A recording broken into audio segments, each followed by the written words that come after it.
Dennis, and I'm glad you came back to Inspired Spinning. I'm going to show you a proper bike setup today so that when you are riding, that you can have the safest ride. Because one of the things is on your spinning is it's all about your knees. It's a lower body exercise. And if you don't have the bike set up properly, you can really do a lot of damage to your knees and you can hurt yourself a lot. So the first thing we'll do is we come up to a bike is we want to make sure that the seat is about at waist level. I already know mine is because I set it up earlier. And then you turn up your resistance, whether it's a lever. This particular bike is a turn knob.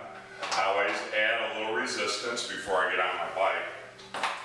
And then snap your cleats in place, or if you have the other tight, then you'll just want to strap yourself in just to get nice and tight, because your feet are going to be spinning.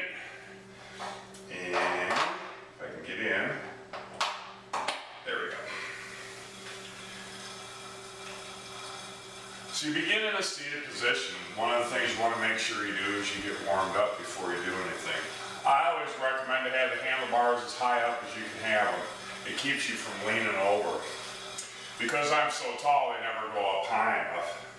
The other thing you want is you have your seat, which can go forward and back. The seat can go up and down. And when you have a flat foot and you're at the bottom of the stroke, you want to make sure you have a slight bend in the knee. It's just like if you're doing weights, you don't go all the way up and push high. You always keep it down a little bit. It's the same. You never want to extend anything all the way out. So if your leg is straight like that when you're seated, then you need to lower your seat some.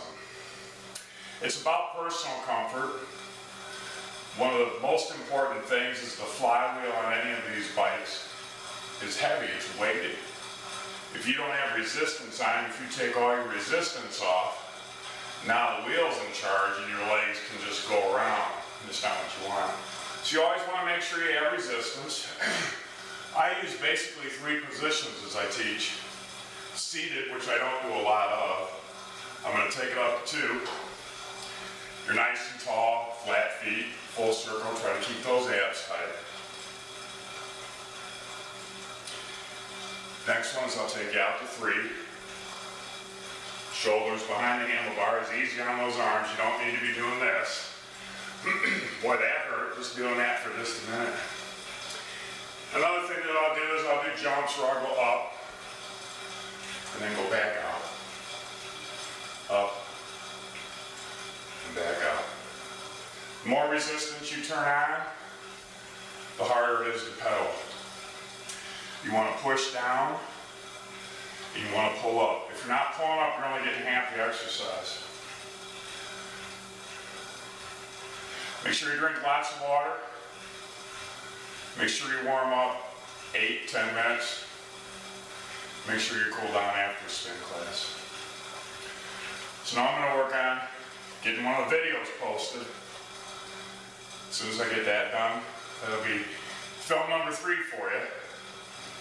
And I'll get back to you yet this week, one way or another. Thanks. Appreciate you coming in.